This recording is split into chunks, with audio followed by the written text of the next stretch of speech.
മഹാന്മാർ അലി തൻസാവിയെ പോലെയുള്ള നമ്മുടെ അടുത്ത കാലങ്ങളിൽ കഴിഞ്ഞുപോയ പണ്ഡിതന്മാർ ഒരു ബഹ്സ് നടത്തിയത് വായിച്ചിരുന്നു. അതിൽ അദ്ദേഹം പറയാം, ഒരു നിസ്കാരത്തിൻ്റെ സമയം കുറച്ച് കണക്കൂട്ടേണ്ടി വരെ. കാൽക്കുലേറ്ററൊക്കെ റെഡി ചെയ്യുന്നുള്ളൂ, കാൽക്കുലേറ്ററൊക്കെ എടുത്ത് വെച്ചോളേ. ഒരു നിസ്കാരത്തിന് വാങ്ക് വിളിച്ച് ഒരു മനുഷ്യൻ പണിയൊക്കെ നിർത്തിവെച്ച് വുദുവെടുത്ത് വൃത്തിയായി പള്ളിയിലേക്കോ മുസല്ലയിലേക്കോ എത്തി സുന്നത്തും അതിൻ്റെ ശേഷമുള്ള റവാത്തിബും അദ്കാറുകളും കഴിഞ്ഞൊരു മനുഷ്യൻ എഴുന്നേൽക്കുകയാണെങ്കിൽ ഒരു നിസ്കാരത്തിന് പൂർണ്ണമായി നമ്മൾ ചെലവഴിക്കുന്ന സമയം മാക്സിമം 20 മിനിറ്റ് ആയിരിക്കും. മാക്സിമം ഏകദേശം ആവറേജ് 20 മിനിറ്റ് ഒരു നിസ്കാരത്തിന്. അപ്പം 5 വക്ത് നിസ്കാരത്തിന് എത്ര മിനിറ്റ് വേണം? 100 മിനിറ്റ് വേണം അല്ലേ? 100 മിനിറ്റ് വേണം. 5 വക്ത് നിസ്കാരത്തിന് ആവശ്യമായത് 100 മിനിറ്റാണ്. നമ്മളിതെല്ലാം കൂടെ 3 മിനിറ്റ് ചിലപ്പോൾ കഴിക്കണ്ടാവും, വേറെ വിഷയം. നമ്മളെ പറ്റിയല്ല ഈ പറയുന്നത്. ശരിക്കും ഇത് നിർവഹിക്കണമെങ്കിൽ അത്ര സമയമെടുക്കാം. അങ്ങനെയാണെങ്കിൽ 50 വക്തിന് എത്ര സമയമെടുക്കും? 1000 മിനിറ്റ്. 1000 മിനിറ്റ് എന്ന് പറയുന്നത് എത്ര മണിക്കൂറാണ്? വേഗം കൂട്ടി തരേ. 1000 മിനിറ്റ് എത്ര മണിക്കൂറാ? ഉത്തരം കൈപൊക്കിയിട്ട് പറയണം, അപ്പോഴേ എനിക്ക് അറിയുള്ളൂ ആരാ പറയണത്. 16 മണിക്കൂറാണ് അല്ലേ? 16.4 സംതിങ്.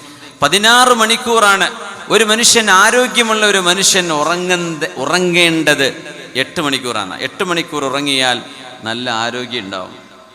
ഷുഗറും പ്രഷറും കൊളസ്ട്രോളൊന്നും ഉണ്ടാവില്ല. ഇത് പറയുമ്പോഴും എനിക്കൊന്നും 8 മണിക്കൂറൊന്നും ഉറങ്ങിയ കാലം കഴിഞ്ഞു പോയിട്ടുണ്ട്. പക്ഷേ ആഗ്രഹം പറയാലോ, നേരത്തെ കിടന്നുറങ്ങി നേരത്തെ എണീറ്റ് പിന്നെ ഒരു ഉച്ചയ്ക്കൊരു ഉറക്കിൻ്റെ ആവശ്യമില്ലാത്ത വിധം ശരീരത്തിന് വിശ്രമം കിട്ടണമെങ്കിൽ 8 മണിക്കൂർ വേണം. 8 മണിക്കൂർ മനുഷ്യൻ്റെ വിശ്രമമാണ്.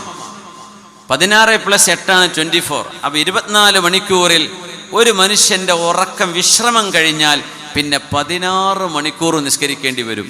50 വക്താണ്. അപ്പോൾ ജോലിക്ക് പോകാൻ സമയമല്ല, ടാക്സി ഓടിക്കാൻ നേരമില്ല, കച്ചവടത്തിന് പോകാൻ സമയമല്ല, പഠിക്കാൻ പോകാൻ സമയമല്ല. നിസ്കാരം തന്നെ നിസ്കാരം. ഇത് വേണ്ടി വരുമായിരുന്നു 50 നമ്മുടെ നിസ്കാരത്തിൻ്റെ സമയമെങ്കിൽ. അല്ലാഹു തആല പറയാ, ഈ 5 പള്ളിയിൽ നിന്ന് ഇറങ്ങി ഓടുമ്പോഴേക്കും ഞാനും അള്ളാഹും തമ്മിലുള്ള ബന്ധം പള്ളിയിൽ തന്നെ ഇട്ട് പോരാണ്, ഞാൻ അങ്ങാടിയിൽ ഇറങ്ങി എൻ്റെ സ്വഭാവം വേറെയാണ്. അങ്ങനെ പറയരുത്.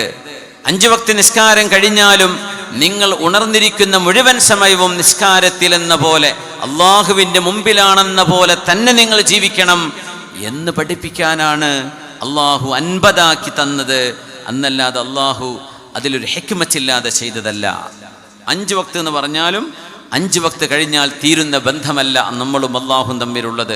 മുഴുവൻ സമയവും അങ്ങനെയാണ്. അപ്പോൾ അവർ പറയുന്നത്, അവർ ചെയ്യുന്നത്, അവർ പ്രവർത്തിക്കുന്നത് ഒരു നിസ്കാരത്തിലുള്ള മനുഷ്യൻ എത്ര അച്ചടക്കത്തിലാണോ, അള്ളാഹുവിൻ്റെ മുമ്പിലാണെന്ന ബോധത്തിലാണോ, അങ്ങനെയാവണം നമ്മുടെ ഒരു ദിവസം. പിന്നെ 8 മണിക്കൂർ വിശ്രമമാണ്. 50 വക്ത് കിട്ടിയിരുന്നെങ്കിൽ 16 മണിക്കൂർ നിസ്കരിക്കേണ്ടി വരുമായിരുന്നു എന്ന് പറഞ്ഞാൽ മനുഷ്യൻ്റെ പകൽ സമയം മുഴുവൻ നിസ്കരിക്കുന്ന രീതിയിലായിരിക്കും. പക്ഷെ അള്ളാഹു അത് ചെയ്യൂല, റബ്ബത് ചെയ്തില്ല.